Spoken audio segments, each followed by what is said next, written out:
Hi, ഞാൻ doctor പ്രിയ, Q1 health കെയറിലെ homoeopathic ഫിസിഷ്യനാണ്. നമ്മുടെ ക്ലിനിക്കിലൊക്കെ ചില പേഷ്യൻസ് വരാറുണ്ട്. ബി.പിക്ക് കണ്ടിന്യൂസ് ആയിട്ട് മരുന്ന് കഴിക്കുന്നുണ്ട്, പക്ഷേ ബി.പി കൺട്രോൾ ആവുന്നില്ല. അതുപോലെ കാൽപാദത്ത്, അതുപോലെ മുഖത്തൊക്കെ നീരൊക്കെ ആയിട്ട്. ഇതൊക്കെ ഒരു പരിധിവരെ വൃക്കകൾക്കുള്ള രോഗങ്ങൾക്കുണ്ടാവാം. ഇന്ന് നമുക്ക് എന്തൊക്കെ ലക്ഷണങ്ങളാണ് ശരീരം കാണിക്കുന്നത് വൃക്കരോഗങ്ങളുണ്ടെങ്കിൽ എന്ന വിഷയത്തെക്കുറിച്ച് സംസാരിക്കാം.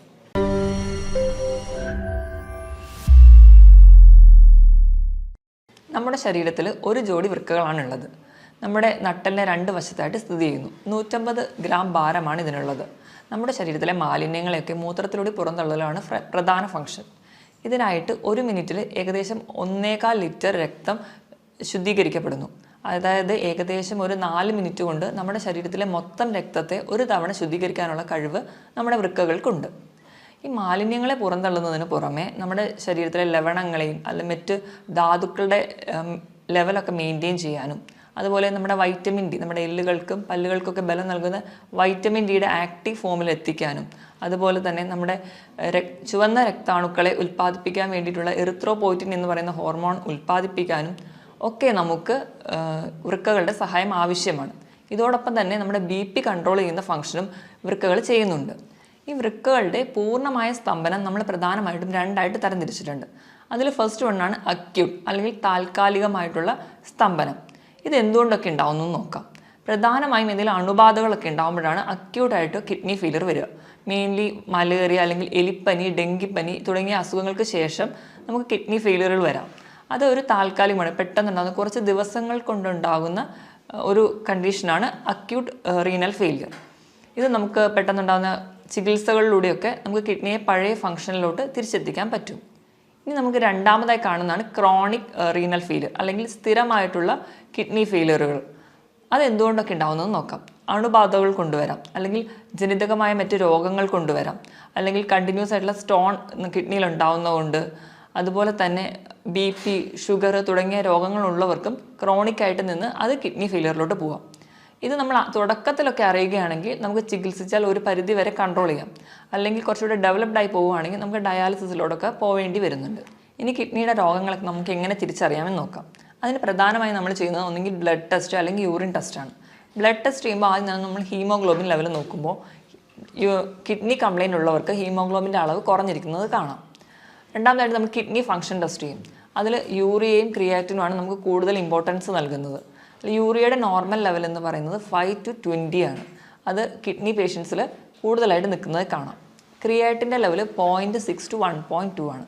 ഒരു 1.5 മുകളിലെത്തുമ്പോൾ തൊട്ടേ നമ്മൾ കുറച്ചുകൂടി ശ്രദ്ധിക്കേണ്ടിയിരിക്കുന്നു. 2 മുകളിൽ പോവുകയാണെങ്കിൽ, 2 മുകളിൽ പോവുകയാണെങ്കിൽ സ്ഥിതി കുറച്ച് ഗുരുതരമാണ്. അപ്പോൾ കിഡ്നിക്ക് എന്തോ കംപ്ലയിൻസ് ഉണ്ട്, സീരിയസ് ആയിട്ടുള്ള പ്രശ്നമുണ്ട്. അതുകൊണ്ട് നമുക്ക് വേഗം ഒരു ട്രീറ്റ്മെൻറ്റിലോട്ട് പോകേണ്ട ആവശ്യമുണ്ട്. കിഡ്നി ഫെയിലിയറിന് പ്രധാനമായും 3 കാരണങ്ങളാണ് പറയപ്പെടുന്നത്. ഒന്നാമത്തേത് ബി.പി കൺട്രോൾ ചെയ്യാൻ പറ്റാതെ പോകുന്നത്, രണ്ടാമത്തേത് ഡയബറ്റിസ് കൺട്രോൾ ചെയ്യാൻ പറ്റാതെ പോകുന്നത്, മൂന്നാമത്തേത് പാരമ്പര്യമായിട്ട് എന്തെങ്കിലും കിഡ്നി രോഗങ്ങളുള്ള കുടുംബങ്ങളിലുള്ളവർക്കും ഇത് കാണുന്നുണ്ട്. ഇനി നമ്മുടെ കിഡ്നിക്ക് എന്തെങ്കിലും രോഗങ്ങളൊക്കെ ബാധിച്ചിട്ടുണ്ടെങ്കിൽ, അല്ലെങ്കിൽ ക്രോണിക് കിഡ്നി ഫെയിലിയറിലോട്ടൊക്കെ പോകുമ്പോഴേക്കും നമ്മുടെ ശരീരം പല ലക്ഷണങ്ങൾ കാണിക്കും. ഇതെന്തൊക്കെയാണ് ഈ അടയാളങ്ങളെന്ന് നമുക്ക് നോക്കാം. ഇതിൽ ഒന്നാമത്തേതാണ് അമിതമായ ക്ഷീണം. അമിതമായ ക്ഷീണം എന്ന് പറയുമ്പോൾ തന്നെ തളർച്ച, അമിതമായ കിതപ്പ്, അതുപോലെ തന്നെ തലവേദന, തലകറക്കം, അതുപോലെ ഒന്നിലും കോൺസെൻട്രേറ്റ് ചെയ്യാൻ പറ്റാതെ വരുന്നൊരു കണ്ടീഷൻ. ഇതിന് പ്രധാന കാരണം നമ്മുടെ ശരീരത്തിൽ യൂറിയയുടെ അളവ് കൂടുതലായി നിൽക്കുന്നത് കൊണ്ടാണ്. ഇതോടൊപ്പം തന്നെ നമ്മുടെ രക്തത്തിൽ HBയുടെ അളവ് കുറയുന്നത് കൊണ്ട് നമുക്ക് വിളർച്ച ഉണ്ടാകുന്നതായും കാണാം. ഇനി രണ്ടാമത്തെ ലക്ഷണമാണ് ഉറക്കക്കുറവ്. നമുക്ക് നല്ല ക്ഷീണം ഉണ്ടെങ്കിലും നമുക്ക് ഒരു ഡീപ്പ് സ്ലീപ്പ് കിട്ടത്തില്ല, ഒരു മയക്കം മാത്രമേ ഉണ്ടാവുള്ളൂ. ഇപ്പോൾ ഉറങ്ങുകയാണെങ്കിൽ തന്നെ കൂർക്കം വലി ഉണ്ടാവുന്നതായി കാണാം. അതുപോലെ തന്നെ നമ്മുടെ അടുത്ത് കിടക്കുന്ന ആൾക്ക് നമ്മുടെ മൂക്കിൽ നിന്ന് വരുന്ന ശ്വാസത്തിന് ഒരു മൂത്രത്തിൻ്റെ ഗന്ധം അനുഭവപ്പെടുന്നതായി കാണാം. ഇതിന് കാരണവും നമ്മുടെ രക്തത്തിൽ യൂറിയയുടെ അളവ് കൂടുതലായി നിൽക്കുന്നത് കൊണ്ടാണ്. മൂന്നാമത് നമ്മുടെ ശരീരം കാണിക്കുന്ന ഒരു ലക്ഷണമാണ് സ്കിന്നിനുണ്ടാവുന്ന ചേഞ്ചസ്. സ്കിന്നിന് പ്രത്യേകിച്ച് ഒരു കോസ് ഒന്നും ഇല്ലാതെ സ്കിന്നിന് ഭയങ്കരമായിട്ട് ചൊറിച്ചിൽ വരാം. പ്രധാനമായും നമ്മുടെ കാൽമുട്ടിന് താഴെയുള്ള ഭാഗത്താണ് ചൊറിച്ചിൽ കാണാറ്. ഇപ്പോൾ ഡയബറ്റീസും കൂടെയുള്ള കിഡ്നി പേഷ്യൻസിനാണെങ്കിൽ ഇതിൽ കാലിൻ്റെ ആ ഭാഗത്ത് കറുത്ത നിറം കൂടി കാണാം. ഇതിന് കാരണം മൂത്രത്തിലൂടെ നമ്മുടെ പോയിസണസ് ആയിട്ടുള്ള സബ്സ്റ്റൻസ് ഒന്നും പുറന്തള്ളാതെ അത് നമ്മുടെ രക്തത്തിലായി തന്നെ നിൽക്കുന്നത് കൊണ്ടാണ് ഇങ്ങനെ ചൊറിച്ചിലും അതുപോലെ ഈ കറുത്ത നിറമൊക്കെ കാണുന്നത്. നാലാമതായി ശരീരം കാണിക്കുന്ന ഒരു ലക്ഷണമാണ് ഇടയ്ക്കിടയ്ക്ക് മൂത്രം ഒഴിക്കാനുള്ള ഒരു ടെൻഡൻസി. പക്ഷേ നമുക്ക് മൂത്രം ഒഴിക്കാനൊക്കെ പോയി ഇരുന്നാലും മൂത്രം പോകത്തില്ല. ആ ഒരു ടെൻഡൻസി മാത്രമേ കാണിക്കുള്ളൂ. ഇത് കൂടുതലായും കാണുന്നത് രാത്രി സമയത്താണ്. അഞ്ചാമതായി കാണുന്ന ഒരു ഫീച്ചറാണ് മൂത്രത്തിൽ കലക്കലായിട്ട് കാണുന്നത്. അതായത് നമ്മുടെ മൂത്രത്തിൽ ബ്ലഡ് കൂടി മിക്സ് ചെയ്തിട്ട് പോകും. ചിലപ്പോൾ മൂത്രം ഒഴിക്കുന്നതിൻ്റെ തുടക്കത്തിൽ കുറച്ച് ബ്ലഡ് പോകും, അത് കഴിഞ്ഞിട്ടായിരിക്കും മൂത്രം പോകുന്നത്. അല്ലെങ്കിൽ ഒരു കലങ്ങിയ സ്റ്റേറ്റിലായിരിക്കും കാണുക. നമ്മൾ ചെളി വെള്ളത്തിൽ കുഴച്ച പോലെ ഒരു കലങ്ങിയ അവസ്ഥയിൽ ആണ് യൂറിൻ പോവാറ്. നമ്മൾ എത്ര വെള്ളം കുടിച്ചാലും ഇതൊരു കലക്കലായി തന്നെ തുടരുന്നെങ്കിൽ അതെന്തെങ്കിലും ഒരു കിഡ്നി ഡിസീസ് ഉള്ളവരിലാണ് കൂടുതലായും കാണുന്നത്. ആറാമതായി കാണുന്ന ഒരു ഫീച്ചറാണ് മൂത്രത്തിൽ പതയായിട്ട് കാണുന്നത്. അത് നമ്മുടെ മുട്ടയുടെ വെള്ളയൊക്കെ എടുത്ത് അടിച്ച് പതപ്പിച്ച് കഴിഞ്ഞാൽ നമ്മുടെ പാത്രത്തിൻ്റെ സൈഡിൽ ഇങ്ങനെ കുമിള പോലെ പറ്റി പിടിച്ചിരിക്കുന്നില്ലേ, ആ ഒരു സ്റ്റേറ്റിൽ നമ്മുടെ മൂത്രം പോകുമ്പോൾ കാണാൻ പറ്റും. അതുപോലെ കുമിളകളൊന്നും പൊട്ടാതെ പതയായിട്ട് തന്നെ നിൽക്കുന്നുണ്ടെങ്കിൽ അതും ഒരു കിഡ്നി ഡിസീസിനുള്ള ഒരു അടയാളമായിട്ട് കാണുന്നു. ഇനി ഏഴാമതായി ശരീരം കാണിക്കുന്ന ഒരു ലക്ഷണമാണ് കണ്ണിന് ചുറ്റുമുള്ള തടിപ്പ്, അല്ലെങ്കിൽ നമ്മൾ അതിനെ പഫിനെസ് എന്ന് പറയും. ഇതിന് പ്രധാന കാരണം എന്ന് വെച്ച് കഴിഞ്ഞാൽ നമ്മുടെ ശരീരത്തിന് ആവശ്യമായിട്ടുള്ള പ്രോട്ടീനുകൾ കിഡ്നി വഴി പുറന്തള്ളുകയും അതിന് പകരം പോയിസണസ് ആയിട്ടുള്ള സബ്സ്റ്റൻസ് രക്തത്തിൽ അടിയുന്നതും കൊണ്ടാണ്. നമ്മൾ കിഡ്നി വഴി നമ്മുടെ ശരീരത്തിന് ആവശ്യമുള്ള പ്രോട്ടീൻ പോകുന്നതിനോടൊപ്പം തന്നെ നമ്മുടെ മസിലുകളിലുള്ള പ്രോട്ടീനും അവ പുറന്തള്ളുന്നു. അപ്പോൾ നമ്മുടെ മസിൽസൊക്കെ കുറച്ചുകൂടെ വീക്കാവും. അതുപോലെ കിഡ്നി പേഷ്യൻസൊക്കെ ഇങ്ങനെ മെലിഞ്ഞ് വരുന്നതായിട്ട് നമുക്ക് കാണാം. ഇനി എട്ടാമതായിട്ട് ശരീരം കാണിക്കുന്ന ഒരു ഫീച്ചറാണ് കാൽപാദത്തിലൊക്കെ നീരുണ്ടാവുന്നത്. ഇതിന് പ്രധാന കാരണം എന്ന് വെച്ചിട്ടുണ്ടെങ്കിൽ നമ്മുടെ കിഡ്നിയുടെ എന്തെങ്കിലും ഡിസീസസ് വന്ന് കിഡ്നി ഫെയിലിയർ ആയിട്ടുണ്ടെങ്കിൽ നമ്മൾ വേണ്ടത്ര രീതിയിൽ ബ്ലഡൊക്കെ ഒന്നും പ്യൂരിഫൈ ചെയ്യാതെ പോകും. അപ്പോൾ ഈ ഫ്ലൂയിഡ് എല്ലാം കൂടി റിട്ടെയിൻ ചെയ്യുന്നതുകൊണ്ട് ഫ്ലൂയിഡ് ഇങ്ങനെ കെട്ടിക്കിടക്കുന്നതുകൊണ്ടാണ് കാൽപാദത്തിന് നീര് വരിക. പല കാരണങ്ങൾ കൊണ്ട് നമുക്ക് കാലിലൊക്കെ നീര് വരാം. ചില സന്ധിവാതങ്ങൾ കൊണ്ടുവരാം, അല്ലെങ്കിൽ യൂറിക് ആസിഡിൻ്റെ പ്രശ്നം കൊണ്ടൊക്കെ വരാം. പക്ഷേ ഈ നീരും നമ്മുടെ കിഡ്നി ഡിസീസിനുള്ള നീരും രണ്ടും രണ്ടായിരിക്കും. നമ്മൾ ചിലപ്പോൾ കാല് തൂക്കിയിടുമ്പോഴേക്കും ഈ കിഡ്നി ഡിസീസ് ഉള്ളവർക്ക് നീര് പെട്ടെന്ന് വരുന്നത് കാണാം. അതുപോലെ തന്നെ നമ്മൾ കാല് പൊക്കി വെച്ചതുകൊണ്ട് ഈ നീര് പെട്ടെന്ന് കുറയുന്നതായിട്ട് കാണാൻ പറ്റില്ല. ഇത് തന്നെ വെച്ച് നമുക്ക് ഡിഫറൻഷ്യേറ്റ് ചെയ്യാം, ഇത് കിഡ്നി ഡിസീസസ് കൊണ്ടാണോ അതോ മറ്റ് സന്ധി രോഗങ്ങൾ കൊണ്ടാണോ ഉണ്ടാവുന്നതെന്ന്. ഒമ്പതാമതായി ശരീരം കാണിക്കുന്ന ഒരു ലക്ഷണമാണ് വിശപ്പില്ലായ്മ. നമ്മൾ എത്ര പട്ടിണി കിടന്നാലും നമുക്ക് പ്രത്യേകിച്ച് ഒരു വിശപ്പൊന്നും തോന്നത്തില്ല. അതുപോലെ തന്നെ മറ്റു ചിലർക്കാണെങ്കിൽ ഭക്ഷണം കാണുമ്പോൾ അല്ലെങ്കിൽ ഭക്ഷണത്തിൻ്റെ സ്മെല്ലടിക്കുമ്പോഴേക്കും ഓക്കാനോ ഉണ്ടാവും. ഇതിന് കാരണവും നമുക്ക് ശരീരത്തിലെ യൂറിയയുടെ അളവ് കൂടുമ്പോൾ അത് കിഡ്നിക്ക് മുകളിൽ കരളിനെയും ബാധിക്കുന്നു. അതുവഴിയാണ് നമുക്ക് വിശപ്പില്ലായ്മ ഉണ്ടാവാനുള്ള ഒരു കാരണം. ഇനി അവസാനത്തെ ലക്ഷണമാണ് മസിൽ ക്രാംസ്, അല്ലെങ്കിൽ മസിൽസിൻ്റെ കോച്ചിപ്പിടുത്തം. ഇതിന് കാരണം നമ്മുടെ കിഡ്നി വഴി കാൽസ്യത്തിന് കൂടുതലായിട്ട് പുറന്തള്ളുകയും അതുപോലെ പൊട്ടാസ്യം രക്തത്തിൽ കൂടുന്നതും കൊണ്ടാണ് നമുക്ക് കോച്ചിപ്പിടുത്തമൊക്കെ ഉണ്ടാവുന്നത്. ഈ മുകളിൽ പറഞ്ഞ 10 ലക്ഷണങ്ങളിൽ 3 മുതൽ 4 ലക്ഷണങ്ങൾ തുടർച്ചയായിട്ട് ഒരു രോഗിയിൽ തന്നെ കാണുന്നുണ്ടെങ്കിൽ നമ്മളത് ശ്രദ്ധിക്കേണ്ടതാണ്. എത്രയും പെട്ടെന്ന് ഒരു ഡോക്ടറെ കാണിക്കേണ്ടതാണ്. അപ്പോൾ തന്നെ നമ്മൾ യൂറിനും അതുപോലെ ബ്ലഡൊക്കെ ടെസ്റ്റ് ചെയ്ത് കിഡ്നി ഡിസീസ് ഇല്ല എന്ന് ഉറപ്പ് വരുത്തേണ്ടതാണ്. ഇനിയിപ്പോൾ BP അല്ലെങ്കിൽ ഷുഗറോ ഒക്കെയുള്ള രോഗികൾ, അല്ലെങ്കിൽ പാരമ്പര്യമായിട്ട് ഇങ്ങനത്തെ കിഡ്നി ഡിസീസ് ഉള്ളവരാണെങ്കിൽ ഇതിലൊരു 2 ലക്ഷണങ്ങൾ കുറച്ച് കാലമായിട്ട് നിൽക്കുന്നുണ്ടെങ്കിൽ എത്രയും പെട്ടെന്ന് ഒരു ഫിസിഷ്യനെ കാണേണ്ടതാണ്. ഇനി ഈ മുകളിൽ പറഞ്ഞ 10 ലക്ഷണങ്ങൾ ഏതെങ്കിലുമൊക്കെ നമ്മുടെ ശരീരം കാണിക്കാൻ തുടങ്ങിക്കഴിഞ്ഞാൽ നമ്മൾ കിഡ്നിക്ക് വേണ്ടത്ര ശ്രദ്ധ നൽകണം എന്നാണ് അർത്ഥം. അപ്പം എന്തൊക്കെ ലൈഫ് സ്റ്റൈൽ ചേഞ്ചസ് ആണ് വരുത്തേണ്ടതെന്ന് നോക്കാം. ഇതിൽ ഒന്നാമതാണ് ധാരാളം വെള്ളം കുടിക്കുക. ഒരു ഹെൽത്തി ആയിട്ടുള്ള ഒരാളാണെങ്കിൽ ദിവസം ഒരു 3 ലിറ്റർ വെള്ളം കുടിക്കുക. അതായത് ഒരു 15 ഗ്ലാസ് വെള്ളമെങ്കിലും കുടിക്കണം. ഇപ്പോൾ കിഡ്നി ഡിസീസൊക്കെ സ്റ്റാർട്ട് ചെയ്തു പക്ഷേ ഡയാലിസിസിലോട്ടൊന്നും എത്തിയിട്ടില്ലാത്ത ഒരാളാണെങ്കിൽ വെള്ളം കുടിക്കുന്നതിൻ്റെ അളവും മൂത്രം ഒഴിക്കുന്നതിൻ്റെ അളവും തമ്മിൽ ഒരു അനുപാതമുണ്ട്. അവരൊഴിക്കുന്ന മൂത്രത്തിൽ നിന്നിൻ്റെ കൂടെ ഒരു 600 മില്ലി കൂടി കൂട്ടിയിട്ട് വേണം അവർ വെള്ളം കുടിക്കാൻ. ഇപ്പം 2 ലിറ്ററാണ് ഒരാൾ ഒഴിക്കുന്ന മൂത്രമെങ്കിൽ അവർ കുടിക്കേണ്ട വെള്ളത്തിൻ്റെ അളവ് 2600 മില്ലി ലിറ്ററാണ്. രണ്ടാമതായിട്ട് പുകവലി പൂർണ്ണമായി നിർത്തുക. അതിന് ഒന്നാമത്തെ പറയുന്ന കാരണം എന്ന് വെച്ചിട്ടുണ്ടെങ്കിൽ നമ്മൾ പുകവലി ഉള്ളവരിൽ ഓക്സിജൻ ക്യാരിയിങ് കപ്പാസിറ്റി, ഓക്സിജൻ്റെ അളവ് കുറയുന്നതായിട്ട് കാണാം. രണ്ടാമതായിട്ട് പുകവലി മൂലം ഉണ്ടാകുന്ന കെമിക്കൽസ് നമ്മുടെ രക്തക്കൊള്ളുകൾ അടിയുകയും അത് നമ്മുടെ ചെറിയ രക്തക്കൊള്ളുകൾക്ക് നാശം ഉണ്ടാക്കുകയും ചെയ്യുന്നു. ഇതുവഴി നമ്മുടെ വൃക്കകൾക്കുള്ള രക്തയോട്ടം കുറയ്ക്കുകയും ചെയ്യുന്നുണ്ട്. അതുപോലെ തന്നെ ഈ പുകവലി ഉള്ളവരിലാണ് കൂടുതലായിട്ടും ഇപ്പോൾ കിഡ്നി ക്യാൻസേഴ്സും അല്ലെങ്കിൽ മറ്റ് ഗ്രോത്തുകളും കിഡ്നിയിൽ ഉണ്ടാകുന്നത് കൂടുതലായി കാണുന്നത് പുകവലി ഉള്ളവരിലാണ്. മൂന്നാമതായിട്ട് മദ്യപാനം, അതുപോലെ തന്നെ പ്രിസർവേറ്റീവ്സ് ആഡ് ചെയ്തിട്ടുള്ള ഡ്രിങ്ക്സും സോഫ്റ്റ് ഡ്രിങ്ക്സൊക്കെ പൂർണ്ണമായും നിർത്തുക. ഈ മദ്യപാനം ഒക്കെ ഉള്ളവരിൽ ഇലക്ട്രോലൈറ്റ് ബാലൻസ്, അതായത് നമ്മുടെ ധാതുക്കളുടെയും ലവണങ്ങളുടെയൊക്കെ ബാലൻസ് പ്രോപ്പറായിട്ട് കാണില്ല.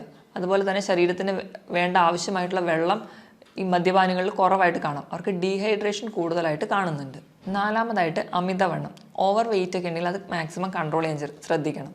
അമിതവണ്ണമുള്ളവർക്കൊക്കെ വൃക്കയിലെ മുകളിൽ ഉണ്ടാകുന്ന ഓവർലോഡ് അല്ലെങ്കിൽ പ്രഷർ കൂടുതലാണ്. അത് നമ്മുടെ വൃക്കകൾക്ക് പെട്ടെന്ന് രോഗങ്ങൾ ഉണ്ടാവാനുള്ള കാരണമാകുന്നു. അതുകൊണ്ട് തന്നെ അമിതവണ്ണം ഉള്ളവരാണെങ്കിൽ അത് കൺട്രോൾ ചെയ്യാൻ ശ്രദ്ധിക്കുക. അതിനായിട്ട് കൃത്യമായിട്ട് വ്യായാമം ചെയ്യുക. ആഴ്ചയിൽ 5 ദിവസമെങ്കിലും കഴിയുന്നൊരു 45 മിനിറ്റ് മുതൽ 1 മണിക്കൂർ വരെ ചെറിയ തോതിലുള്ള വ്യായാമങ്ങൾ, രാവിലെ എണീറ്റ് നിരപ്പായ സ്ഥലത്തൂടെ നടക്കുക, അതായത് പറ്റുന്ന രീതിയിലുള്ള എക്സസൈസുകളൊക്കെ ചെയ്യുക. ഇത് നമ്മുടെ ശരീരം കുറച്ചുകൂടി ഹെൽത്തി ആയിട്ട് നിൽക്കും. അതുപോലെ തന്നെ വണ്ണം കുറയ്ക്കാം, ബിപിയും ഷുഗറും ഒക്കെ കൺട്രോൾ ചെയ്യാൻ പറ്റും. അതുപോലെ തന്നെ എല്ലാ ഭാഗത്തേക്കുള്ള ബ്ലഡ് സപ്ലൈ പ്രോപ്പറായിട്ട് നടത്താനും വ്യായാമത്തിന് സഹായിക്കും. ഇനി ആറാമതായിട്ട് നമുക്ക് ചെയ്യാൻ പറ്റുന്നൊരു കാര്യമാണ്, നമുക്ക് BP ഉണ്ടെങ്കിൽ, അതായത് രക്തസമ്മർദ്ദമോ അതുപോലെ ഷുഗറൊക്കെ ഉള്ളവരാണെങ്കിൽ അത് കൺട്രോൾ ചെയ്യാൻ ശ്രദ്ധിക്കുക. നമ്മുടെ ഭക്ഷണത്തിലൂടെ കൺട്രോൾ ചെയ്യുക. അപ്പോൾ എന്തെങ്കിലും മെഡിസിൻസ് ഒക്കെ എടുക്കുകയാണെങ്കിൽ കൃത്യസമയം തന്നെ മെഡിസിൻ കഴിക്കാൻ വേണ്ടി ശ്രദ്ധിക്കുക. അതുവഴി നമുക്കൊരു പരിധി വരെ കിഡ്നി ഡിസീസിലോടൊന്നും എത്താതെ നമ്മുടെ ശരീരത്തിനെ പ്രൊട്ടക്റ്റ് ചെയ്യാൻ പറ്റും. അടുത്തതായിട്ട് ചിലരൊക്കെ ആണെങ്കിൽ നമുക്ക് ചെറിയ വേദനകളോ ഒക്കെ വരുമ്പോൾ തന്നെ ഡോക്ടറൊന്നും കാണാതെ സ്വന്തമായിട്ട് മെഡിസിൻസ്, അതായത് പെയിൻ കില്ലേഴ്സൊക്കെ കഴിക്കുന്നവരിൽ കിഡ്നി ഡിസീസസ് കൂടുതലായി കാണുന്നുണ്ട്. അതുകൊണ്ട് തന്നെ നമ്മൾ മാക്സിമം സ്വന്തം ചികിത്സിക്കാതെ ഒരു ഡോക്ടറെ എപ്പോഴും കൺസൾട്ട് ചെയ്യാൻ ശ്രദ്ധിക്കുക. ഇനി ലാസ്റ്റായിട്ട് നമുക്ക് ഫുഡിൽ എന്തൊക്കെ ചേഞ്ചസ് വരുത്തണം നോക്കാം. നമ്മൾ നോർമലി ഹെൽത്തി ആയിരിക്കുമ്പോൾ കഴിക്കുന്ന ഒരു ഫുഡിൽ 4ൽ 1 ഭാഗം മാത്രമേ നമുക്കിപ്പോൾ ഒരു കിഡ്നി ഡിസീസ് ഉണ്ടെങ്കിൽ കഴിക്കാൻ പാടുള്ളൂ. അതുപോലെ തന്നെ നമുക്ക് പ്രോട്ടീൻ, നോർമലി ഹെൽത്തി ആയിട്ടുള്ള ഒരാളാണെങ്കിൽ 1 കിലോ ആണ് നമ്മുടെ ബോഡി വെയിറ്റെങ്കിൽ അതിനനുസരിച്ച് 1 ഗ്രാം പ്രോട്ടീനാണ് കഴിക്കേണ്ടത്. അതായത് 80 കിലോ ഉള്ള ഒരാളാണെങ്കിൽ ഒരു ദിവസം 80 ഗ്രാം പ്രോട്ടീൻ കഴിക്കണം എന്നാണ് നോർമലി പറയാറ്. പക്ഷേ ഒരു കിഡ്നി പേഷ്യൻസ് ആണെങ്കിൽ 1 കിലോ ബോഡി വെയ്റ്റിന് 0.8 ഗ്രാം മാത്രമേ പ്രോട്ടീൻ കഴിക്കാവൂ. അതായത് ഒരു 70 കിലോ ഉള്ള ഒരാളാണെങ്കിൽ 40 ഗ്രാം പ്രോട്ടീൻ മാത്രമേ ഒരു ദിവസം കഴിക്കാൻ പാടുള്ളൂ. പ്രോട്ടീൻ കഴിക്കുമ്പോൾ തന്നെ നമ്മൾ റെഡ് മീറ്റ് പൂർണ്ണമായും ഒഴിവാക്കുക. റെഡ് മീറ്റ് എന്ന് പറയുമ്പോൾ പോത്തിറച്ചി, താറാവിറച്ചി ഇതൊക്കെ പൂർണ്ണമായും ഒഴിവാക്കുക. അതിന് പകരം വെജിറ്റബിൾ പ്രോട്ടീൻസ് കൂടുതലായി കഴിക്കുക. വെജിറ്റബിൾ പ്രോട്ടീൻസിൽ വരുന്നതാണ് പനീർ, കൂണ്, പയർ, കടല, പരിപ്പ് തുടങ്ങിയ ധാന്യങ്ങളും. രണ്ടാമതായിട്ട് നമ്മൾ കൊഴുപ്പ് കഴിക്കേണ്ട അളവാണെങ്കിൽ, കൊഴുപ്പെന്ന് പറയുമ്പോൾ നമ്മുടെ ഫാറ്റ്, അത് നമുക്ക് പല രീതിയിൽ കിട്ടും. നമുക്ക് മുട്ടയുടെ മഞ്ഞയിൽ നിന്ന് കിട്ടാം, മീൻ കഴിക്കുന്ന വഴി കിട്ടാം, നമ്മൾ ഉപയോഗിക്കുന്ന എണ്ണ, നെയ്യ് ഇതിൽ നിന്നൊക്കെ നമുക്ക് കൊഴുപ്പ് കിട്ടും. ഒരു ദിവസം ഒരു ഹെൽത്തി ആയിട്ടുള്ള ഒരാളാണെങ്കിൽ ഒരു 50 ഗ്രാം മാത്രമേ കൊഴുപ്പ് കഴിക്കാൻ പാടുള്ളൂ.